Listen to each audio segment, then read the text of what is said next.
اللہ کے توجہ کے فضل و کرم اور کریم آقا صلی اللہ علیہ وآلہ وسلم کے نارائن پاک کے تصدق سے بحمدہ تعالی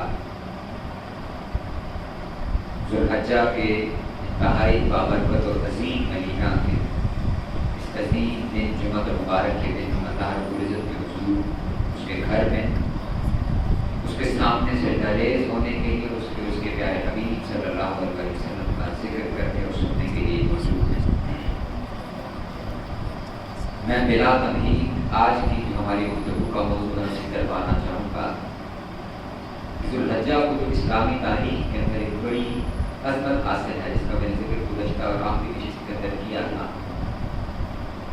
کہ اس پورے مہینہ کو بڑی فضیلت حاصل ہے اور بڑی اہمیت حاصل ہے، اور پھر اس کے جو پہلے 10 دن ہیں اس کو افضل و ایام دنیا کہا گیا ہے، دنیا کے اندر سب سے افضل ترین 10 دن۔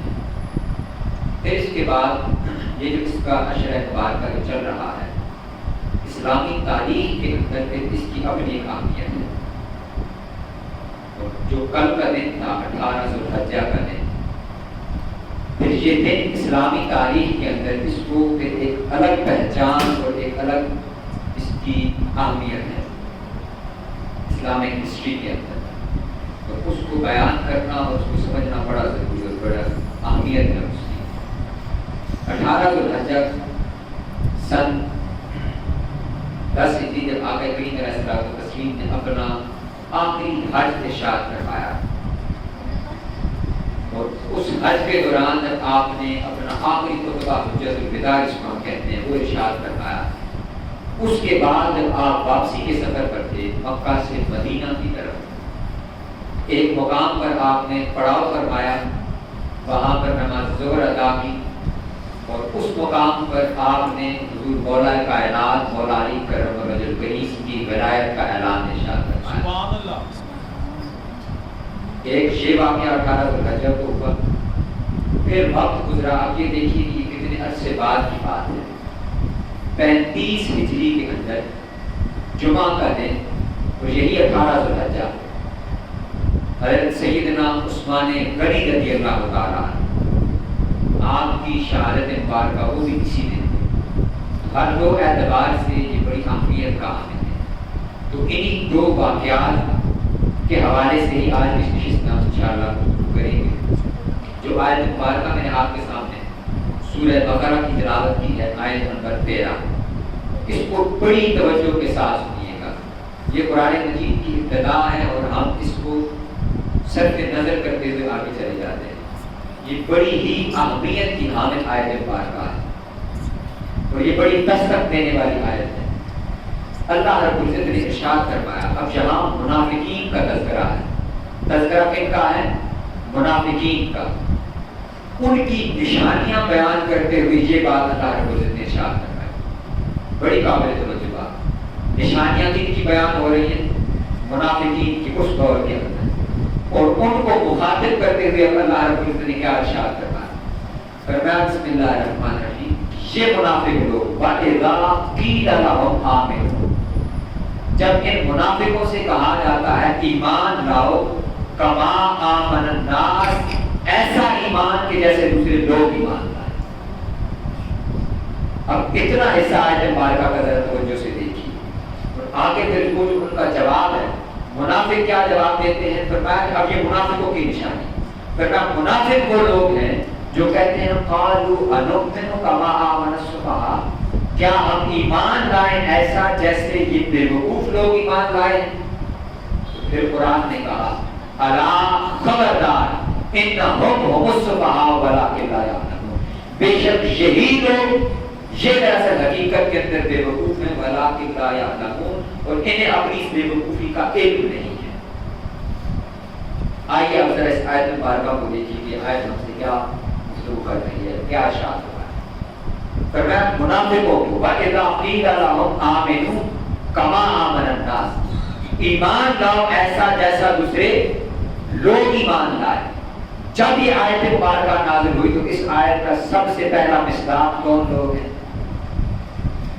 اللہ رب العزت نے منافقین کو براہ راست یہ نہیں کہا کہ تم ایمان لاؤ، اس نفاق سے دور ہو جاؤ، فرمایا نہیں، ایمان ایسا لاؤ جیسے میرے محبوب کے صحابہ کرام ایمان لائے۔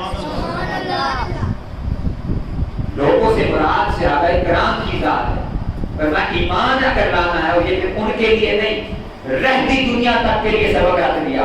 فرمایا لوگوں یاد رکھو روئے زمین پر اگر تم ایمان جاننا چاہتے ہو کہ کس کا بہتر ہے، اور روئے زمین پر انبیاء کے بعد اگر کوئی ہستیاں پوری کائنات کے اندر افضل ہیں تو وہ صرف میرے محبوب کے صحابہ کرام۔ سبحان اللہ۔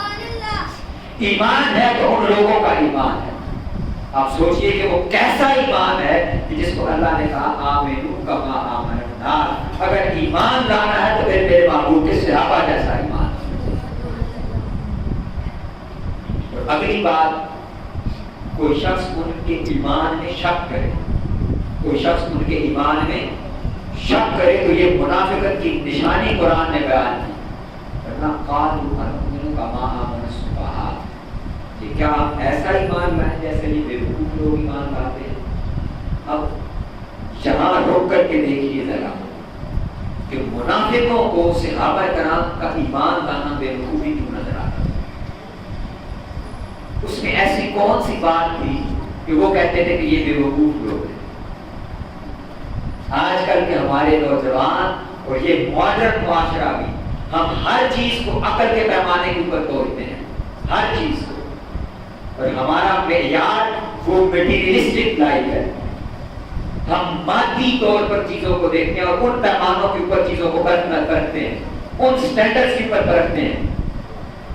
منافق بھی یہی کیا کرتے ہیں، ان کی سمجھ میں نہیں آتا تھا۔ اب یہ جو حضرت عثمان غنی رضی اللہ تعالیٰ عنہ کی شہادت ہے کے حوالے سے گفتگو ہے تو میں آپ کی ہی چند مثالیں عرض کرنا چاہوں گا کہ کیوں منافق کہتے ہیں کہ یہ تو بے وقوفی ہے۔ ہاں عقل کے پیمانے پر دیکھو تو یہ بے وقوفی ہے کہ آقا کریم نے ارشاد فرمایا کہ کون ہے جو جنت میں بہتر گھر خریدے گا، تو عثمان رضی اللہ تعالیٰ عنہ کھڑے ہوئے اور مسجد کی جگہ خرید کر کے ادا فرمایا۔ آقا کریم نے اعلان فرمایا غزوہ کے موقع کے اوپر کہ اللہ کے دین کو مال کی ضرورت ہے، تو کون اس کو عقل کے پیمانے کے اوپر دیکھے تو ہم جیب کے اندر بولتے ہیں کہ سب سے چھوٹا نوٹ نکلنا چاہیے۔ کیوں؟ عقل کا تقاضا یہی ہے کہ ہم نے خرچ کرنا ہے تو بھائی اپنے لیے پہلے بچا کر کے رکھو، پھر اس کے بعد باقی دیکھی جائے گی۔ عقل تو یہی کہتی ہے، اور منافق بھی یہی دیکھتے تھے کہ یہ کیسے لوگ ہیں، یہ کیسے لوگ ہیں۔ اعلان ہو رہا ہے کہ جاؤ جہاد کے لیے خرچ کرو، حضرت عثمان غنی 200 لدے ہوئے اونٹ حضور کی بارگاہ میں لے کر گئے۔ عقل اس کو کب تسلیم کرتی ہے کہ 200 لدے ہوئے اونٹ کوئی آ کر کے لیتے اپنے مال میں سے؟ عقل میں یہ بات نہیں آتی، عقل اسی کو بے وقوفی کہتی ہے۔ تو جب وہ منافق دیکھتے ہیں کہ یہ عجیب لوگ ہیں، اپنی ذات کو پیچھے رکھتے ہیں، اپنا گھر اٹھا کر کے پہلے لے آتے ہیں، اور پھر جو آپ کی عظمت اور آپ کی شان ہے، جس کو کہا نا کہ ایمان لاؤ ایسا جیسا دوسرے لوگ ایمان لائے، یعنی صحابہ کرام، وہ ایمان کیا ہے؟ وہ ایمان یہ ہے کہ ان لوگوں کے ایمان کے اندر، یعنی صحابہ کرام کی ذات کے اندر جو چیز ان کے ایمان میں پائی جاتی تھی وہ ان کا حضور کی ذات کے ساتھ تعلق اور نسبت ہے۔ وہ ہر وقت حضور کے دھیان میں رہتے اور ہم وقت اس دھیان میں رہتے کہ کب موقع ملے جب ہم اپنی جان حضور کی جان پر نثار کرنے کو بات کریں۔ اب سیدنا عثمان غنی رضی اللہ تعالیٰ اس کا مظہر اور بیکر کس طرح ہے؟ جب صلح حدیبیہ کے موقع پر حضور نے آپ کو سفیر بنا کر کے بھیجا، اب اس کو ذرا ذوق سے سنیے گا، بڑی محبت کی بات ہے، بڑی محبت کی بات۔ حضور نے آپ کو سفیر بنا کر کے مکہ روانہ کیا تو پیچھے صحابہ کرام کے درمیان چیخیں شروع ہو گئی۔ اب یہ صحابہ کرام آپس میں یہ بات کہہ رہے ہیں، کرنا عثمان کتنا خوش نصیب ہے کہ عثمان نے تو کعبے کی زیارت بھی کر لی ہوگی اور کعبے کا طواف بھی کر لیا ہوگا۔ یہ بات قربان جائے، حضور کو بھی مان تھا۔ آمنو کما آمن الناس کا فلسفہ یہ ہے کہ حضور بھی جانتے تھے کہ یہ مجھ پر جان نثار کرتے ہیں۔ جو قرآن نے کہا لا تقدموا بین یدی اللہ، کہ اللہ اور اس کے رسول سے پہلے کوئی کام نہ کرو، اللہ اور اس کے رسول سے پہلے کوئی کام نہ کرو۔ تو اس کا مظہر وہ صحابہ کرام کی ذات، وہ کیسے صحابہ نے آپ کو یہ بات فرمائی، آپ کریم نے اس کا تسلیم ارشاد کرنا ہے نہیں، میرا عثمان ہمارے بغیر کعبے کا طواف نہیں کرے گا. اب یہ بات حدیبیہ کے اندر ہو رہی ہے. حضرت عثمان مکہ کے اندر ہے.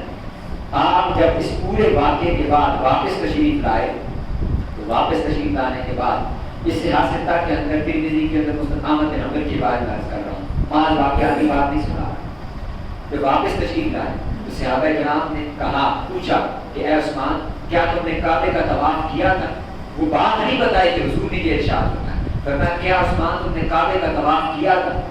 قربان جائیے. حضرت عثمان نے غنی ارشاد فرمانے لگے. فرمایا ہاں, میں جب وہاں گیا تو کعبہ میرے سامنے موجود تھا اور مجھے قریش مکہ کہنے لگے عثمان وہ تو وہاں پر ہے, تو ہمارے درمیان موجود ہے, سامنے کعبہ موجود ہے, اس کا طواف کر لے. تو فرمایا کہ میں نے انہیں انکار کر دیا یہ کہہ کر کے کہ عثمان اس وقت تک کعبے کا طواف نہیں کر سکتا کہ عثمان جہاں پر اور عثمان کا حبیب وہاں ہو جائے. عثمان حبیب سے پہلے کعبے کا طواف کبھی نہیں کر سکتا. یہ ممکن نہیں, عثمان کے ایمان کو گوارا نہیں. اس کو قرآن نے کہا آمنو کما آمن الناس, ایمان لاؤ جیسے صحابہ کرام ایمان لاؤ. ہر شے کے اندر ہم وقت حضور کی ذات ہمارا مطمع نظر اور وہ ہمارے سامنے موجود ہے. تو پھر اس وقت صحابہ کرام نے ارشاد فرمایا عثمان تم نے تو یہ بات اب آ کر کے ہمیں بتائی ہے, ہم نے حضور سے اس کا تذکرہ کیا تھا. اللہ کی قسم حضور نے بھی یہی ارشاد فرمایا تھا کہ عثمان ہمارے بغیر کعبے کا طواف نہیں کرے گا. اب یہ تو ہے حضرت عثمان, اس کو کہتے ہیں وفا کرنا. کیا کہتے ہیں؟ وفا عربی کا لفظ ہے. وفا عربی کا لفظ ہے. اس کا معنی ہوتا ہے نبھانا. اس کو کہتے ہیں نبھانا, لاج رکھنا, مان رکھنا. کسی کے ساتھ تعلق ہو, محبت ہو تو اس کو اس نئے تک نبھانا کہ اگلے کو آپ پر مان ہو, لاج ہو.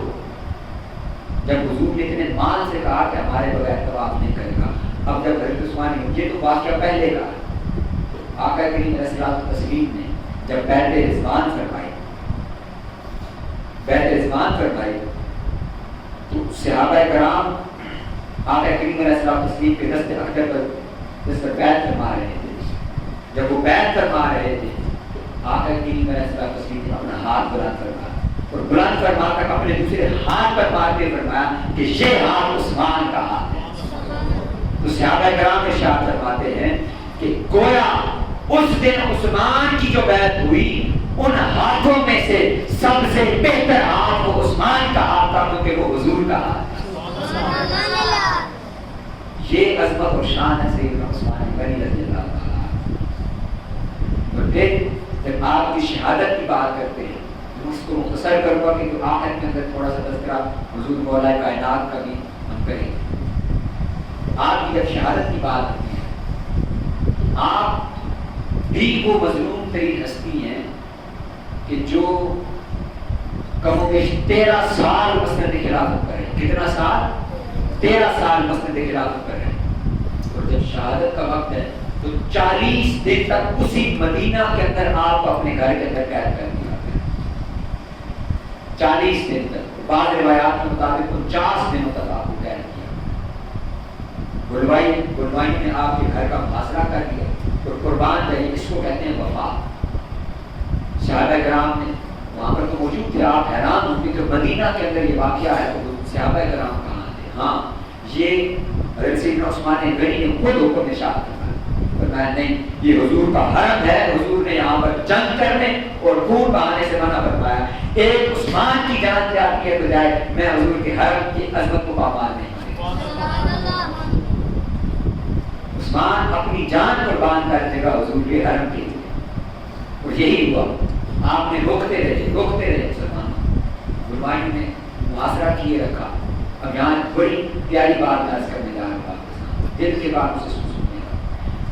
ان گلوائیوں نے بھی آپ کا پانی جب بند کر دیا اور 3 دن تک آپ کو بھی پیاسا رکھا, کوئی شے نہیں جا رہی تھی. ویسے عثمان غنی چھت پر کھڑے ہوتے خطبہ دیتے, آپ ان کو یاد دہانی کرواتے کہ اے لوگوں فلاں واقعے کے اوپر میں اتنا مال خرچ کیا, تمہیں یاد نہیں فلاں واقعے کا حضور نے یہ ارشاد فرمایا اس کا مصداق میں, فلاں موقع کے اوپر حضور نے یہ ارشاد فرمایا اس کا مصداق میں. وہ آگے سے ہاں کرتے لیکن ایسے بر وقت نہیں وہاں سے چلتے ہی. فرمایا لوگوں تو وہ لوگوں کے مدینہ کے لوگ پیاسے تھے، میں نے تمہارے لیے کنواں خریدا، آج وہ عثمان 3 دن کے لیے پیاسا ہے۔ اس حالت کے اندر حضور قربان جائیے، حضور مولا کائنات نے اپنے دونوں شہزادوں کو ان کی حفاظت پر مقرر فرمایا، امام حسن کو امام حسین علیہ السلام، اور خود اپنے مشکیزے کے اندر پانی لے کر کے جب جا رہے ہیں حضرت عثمان غنی کے گھر کی طرف، تو گلمائیوں نے تیر چلائے اور آپ کا مشکیزہ پھٹ گیا اور اس میں سے سارا پانی بہہ گیا۔ حضرت مولا کائنات نے اپنا امامہ مبارک کھول کر کے ہوا کے اندر لہرانا شروع کر دیا، لہرایا اور کہا کہ اے عثمان یہ دیکھ لو کہ علی تمہارے لیے پانی لے کر کے آیا تھا، یہ نہ ہو کہ کل قیامت کے دن تم اللہ کے حضور شکایت کرو کہ باری تعالیٰ میں 3 دن کے لیے پیاسا تھا اور مسلمانوں میں سے کوئی میرے لیے پانی لے کر کے نہیں آیا، تو گواہ رہنا علی تمہارے لیے پانی لے کر کے آیا۔ اور پھر آخری بات یہاں پر گفتگو ختم کروں گا کہ حضرت برہ بن کعب فرماتے ہیں آقا کریم علیہ السلام نے ارشاد فرمایا کہ جب فتنوں کا ظہور ہوگا، حضور نے ارشاد فرمایا کہ حضرت سیدنا عثمان غنی رضی اللہ عنہ چادر لپیٹ کر کے پاس سے گزرے، آپ نے حضور نے ارشاد فرمایا جب فتنوں کا ظہور ہوگا تو لوگوں جان لو اس دن یہ شخص حق پر ہوگا۔ حضرت برہ بن کعب فرماتے ہیں کہ میں دوڑا، میں نے جا کر کے دیکھا تو حضرت سیدنا عثمان غنی رضی اللہ عنہ، تو میں نے ان کا چہرہ حضور کی طرف پھیرا اور فرمایا یا رسول اللہ کیا یہی شخص حق پر ہوگا؟ حضور نے ارشاد فرمایا ہاں اس دن یہی شخص حق پر ہوگا۔ اور جس دن آپ کی شہادت ہوئی، آپ فرماتے ہیں حضرت عبداللہ بن سلام فرماتے ہیں، روایت فرماتے ہیں کہ سیدنا عثمان غنی رضی اللہ تعالیٰ آپ جب استراحت فرما رہے تھے جاگے قیلولہ کر کے، آپ کے چہرے پر مسکراہٹ تھی، اور یہ بات انہوں نے تب نہیں معلوم، یہ بات حضرت عثمان غنی کو سن 11 ہجری سے معلوم ہے، 20 سال پہلے سے، 22 سال پہلے سے۔ سیدنا عائشہ صدیقہ رضی اللہ تعالیٰ روایت کرتی ہیں کہ آقا کریم علیہ السلام تسلیم نے حضرت عثمان غنی کو بلا کر دیا اور انہیں ارشاد فرمایا اے عثمان، ان کے کندھے پر ہاتھ مارا اور پھر فرمایا اے عثمان اللہ تجھے ایک خلعت عطا کرے گا، ایک قمیص عطا کرے گا، یعنی خلافت عطا کرے گا، تو یہ منافق لوگ اس خلعت کو، اس قمیص کو اتارنا چاہیں گے، لیکن اے عثمان تو نے اس خلعت کو نہیں اتارا کہ تو حق پر ہوگا، تو حق پر ہوگا۔ تو پھر ارشاد کرنا ہے اے عثمان جب مصیبتیں آئیں گی اس دن تو نے صبر کرنا ہے۔ تو جب مسلمان آپ سے یہ کہتے کہ ہمیں اجازت دیں قربانیوں کے خلاف لڑنے کی، آپ فرمایا کرتے تھے کہ مجھے آقا کریم علیہ الصلوۃ والتسلیم نے اس دن کے لیے صبر کرنے کی تلقین ارشاد کی تو میں صبر کروں۔ اس دن کا پھر واقعہ یہ ہے کہ آپ استراحت کر کے پھر آپ مسکرا رہے تھے، آپ نے فرمایا حضرت عبداللہ بن سلام سے کہ خواب کے اندر آقا کریم علیہ الصلوۃ والتسلیم کی زیارت ہوئی اور حضور نے ارشاد فرمایا کہ اے عثمان کیا ان لوگوں نے تجھے گھر کے اندر قید کر رکھا ہے؟ میں نے عرض کی کہ یا رسول اللہ ہاں ان لوگوں نے مجھے قید کر رکھا ہے۔ فرمایا عثمان یہ تجھے ان لوگوں نے تجھے پیاسا رکھا ہوا ہے؟ میں نے عرض کی یا رسول اللہ نے مجھے پیاسا رکھا ہوا ہے۔ تو آقا کریم کے ہاتھوں میں ایک پیالہ عبارت تھا کہ حضور نے وہ پیالہ مجھے پیش کیا، فرمایا کہ عثمان اس سے پانی پی۔ تو سیدنا عثمان غنی فرماتے ہیں کہ میں اس کی ٹھنڈک اس وقت تک، اب یہ حالت بیداری میں فرما رہے ہیں، فرمایا کہ ابھی بھی اس کی ٹھنڈک میں اپنے جسم کے اندر اور اپنی گوشت کے اندر محسوس کر رہا ہوں۔ تو پھر اگلی بات ارشاد فرمایا حضور نے مجھے اختیار دیا، فرمایا اے عثمان یہ آج کا جو روزہ ہے تو وہاں افطار کرنا چاہو گے یا ہمارے ساتھ افطار کرنا چاہو گے؟ تو میں نے عرض کی یا رسول اللہ بہتر ہے کہ میں آپ کے ساتھ افطار کروں۔ پھر اس کے بعد آپ نے قرآن مجید منگوایا اور تلاوت شروع فرما دی، مصحف منگوا کے تلاوت شروع فرما دی اور سورہ بقرہ کی آیت فَسَيَكْفِيكَهُمُ اللَّهُ وَهُوَ السَّمِيعُ الْعَلِيمُ جہاں پہنچے تو آپ کو تیر آ کر کے لگا اور آپ کا خون مبارک کو قرآن مبارک مصحف مبارک کی اسی آیت مبارکہ کی 18 ذوالحج 35 ہجری کو جمعہ مبارک کے دن تلاوت قرآن کرتے ہوئے اسی حالت کے اندر آپ کی شہادت۔ بڑی عظمت ہے آپ کی، بڑی عظمت ہے۔ آقا کریم علیہ السلام تسلیم ہے ام کلثوم جب وصال ہوا بے شمار ہیں، اس پر ایک بڑی الگ بڑی لمبی نشست چاہیے آپ کے فضائل کے لیے۔ میں صرف یہ آخری ایک حدیث پاک اور مولا کائنات کے حوالے سے چند گزارشات عرض کروں۔ حضرت ام کلثوم آپ کے وصال پر جب آپ کی آنکھوں سے آنسو جاری ہو گئے، حضرت سیدنا عثمان غنی رضی اللہ تعالیٰ عنہ آقا کریم نے جب دیکھا تو عثمان رو رہے ہیں تو حضور نے ارشاد فرمایا اللہ کی قسم اگر میری 10 سالگرہ ہوتی تو میں وہ کے بعد دیگر عثمان کے ہوگا. اتنی عظمت اور اتنی شان ہے. پھر حاضرین کرام یہ 18 ذوالحج کا دن، یہ 10 ہجری کے اندر جب حضور حج کر کے واپس آئے، یہ بھی بڑی عظمت کا دن ہے. اس کی اپنی الگ شان ہے، الگ شان ہے. اور وہ کیا ہے آپ اس بات سے اندازہ لگیں کہ حضور نے قیام فرمایا غدیر خم کے مقام کے اوپر، اور قیام فرما کر کے حضور نے جب نماز ظہر پڑھ لی تو حضور نے خاص ممبر لگوایا. فرمایا کہ ممبر لے کر کے آؤ اور ممبر لگاؤ. جب ممبر لگا دیا گیا اب سنیے گا دل کے کانوں سے وہی قرآن کے الفاظ ہے. اللہ رب العزت نے قرآن میں ارشاد فرمایا النبی جو اولاد المؤمنین من انفسہم. حضور نے ارشاد فرمایا الستو باولاد المؤمنین من انفسہم، کیا میں مومنوں کی جانوں سے زیادہ ان کے قریب نہیں ہوں؟ تو صحابہ کرام نے عرض کیا یا رسول اللہ قالوا بلا، یا رسول اللہ بالکل ایسے ہی. آقا صاحب نے پھر ارشاد فرمایا الستو اولاد کل مؤمن من نفسہ، کہ میں کیا تمام مومنین کی جانوں سے زیادہ قریب نہیں؟ انہوں نے کہا یا رسول اللہ ایسا ہی ہے. پھر آقا صاحب نے ارشاد فرمایا تو لوگوں پہ جان لو ہوا مولا ہو. اور پھر ارشاد فرمایا اللہم والے من والا ہو اللہم آتے من آدھا ہو. باری تعالیٰ تو اس کو ولی رکھ تو اس علی کو ولی رکھتا ہے، تو اس سے دشمنی رکھ تو اس سے دشمنی رکھتا ہے. پھر آقا اسلام نے ارشاد فرمایا بڑی مختلف حدیث کے اندر آقا اسلام نے ارشاد فرمایا حضور نے پھر ہاتھ بلانے کیا مولا علی کا، اور پھر ارشاد فرمایا من کنت مولا ہو فہذا علی مولا ہو. اے لوگوں جان لو ہر وہ شخص جو ایمان رکھتا ہے اور مجھے اپنا مولا مانتا ہے وہ جان لے کہ میں جس طرح میں اس کا مولا ہوں یہ علی اس کا مولا ہے. اور پھر آقا کریم نے بڑی خاص بات ارشاد فرمائی، بڑی خاص بات ارشاد فرمائی فرمایا ما تريدون من علی، تم علی کے بارے میں کیا چاہتے ہو؟ پھر خود ارشاد فرمایا ما تريدون من علی، تم علی کے بارے میں کیا چاہتے ہو؟ پھر آقا اسلام نے ارشاد فرمایا لوگوں جان لو یہ علی ہوگا ولی کل مؤمن من بعدی، میرے بعد ہر مومن کا ولی وہ مولا کائنات. یعنی جس طرح اولا کا میں نے کہا وہی لفظ ارشاد کرنا ہے، جس طرح حضور کی ذات ہر مومن کی جان سے زیادہ قریب ہے اسی طرح حضور مولا کائنات کی جان بھی ہر مومن کی جان سے زیادہ قریب ہے. وہ شخص جو اس میں شک کرتا ہو وہ اپنے ایمان پر نظر ضرور کرے، اپنے ایمان پر نظر ضرور کرے کہ مومن تو وہی ہے. کیا مومن تو وہی ہے اور حضور کو بھی پیارا وہی ہے جو مولا علی کو اپنا دوست رکھتا ہے اور اس سے پیار کرتا ہے. آخری بات اس پر گفتگو کو ختم کروں گا.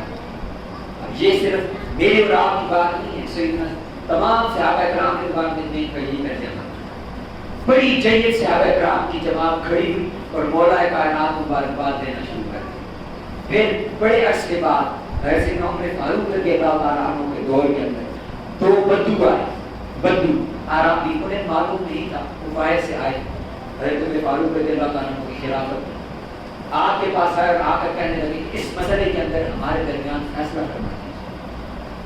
تو سیدنا عمر فاروق رضی اللہ تعالیٰ نے اشارہ کیا تو فرمایا کہ یہ شخص تمہارے درمیان فیصلہ کرے.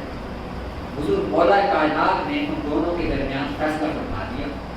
ان میں سے جس کے خلاف فیصلہ ہوا اس کو فیصلہ پسند نہیں آیا. وہ شکایت لے کر کے سیدنا عمر فاروق کے پاس گیا اور کہنے لگا، اور اس نے گستاخانہ لفظ بولے اور کہا کہ آپ نے اس شخص کو مقرر کیا ہے ہمارا فیصلہ کرنے کے لیے. اس شخص کو سیدنا عمر فاروق جلال میں آ گئے، اتنا جلال میں آئے اس شخص کو گریبان سے پکڑا، اس کو یوں اٹھانا شروع کیا اور حدیث کے الفاظ ہے کہ اتنا اٹھایا کہ اس کے پاؤں زمین سے بلند ہو گئے. جب اتنا اٹھا لیا پھر حضرت عمر فاروق نے ارشاد فرمایا تجھے معلوم ہے بدبخت آدمی کہ یہ شخص کون ہے؟ فرمایا کہ یہ علی. اے شخص جان لے کہ یہ شخص، یہ علی، یہ ہر شخص کا، ہر مومن کا مولا ہے. اسی طرح امیر المؤمنین عمر فاروق کا بھی یہی مولا ہے. یہ شان ہے حضور مولا کائنات کی. یہ تمام صحابہ کرام آپ کو اپنا اسی طرح مولا مانتے اور تمام عمر تک آپ کو اپنا مولا کہہ کر کے پکارا کرتے. خلاصہ کلام جو آیت مبارکہ میں شروع میں پڑھی تھی اسی پر میں موضوع کو ختم کروں کہ جو قرآن نے کہا ہے کہ آمنوا کما آمن الناس، لوگوں ایمان لانا ہے تو ان لوگوں جیسا ایمان لانا۔ وہ کیا ہے؟ جیسے جانشاری صحابہ کرام نے حضور کی یاد کرتے ہوئے حضور نے اس کا یہ جو فضائل ہیں، یہ فضائل ایسے نہیں کہ حضور نے ارشاد فرما دیے، یہ اسی لیے ہیں کہ وہ حضور کے اتنے جاننثار تھے، حضور پر جان قربان کرنے والے۔ پھر اس لیے آقا کریم نے عظمت بیان کے ان کی ضرورت بیان کی۔ اللہ رب العزت ہمیں صحیح طور پر ان اسباب مقدسہ کے ساتھ محبت استوار کرنے کی توفیق عطا فرمائے۔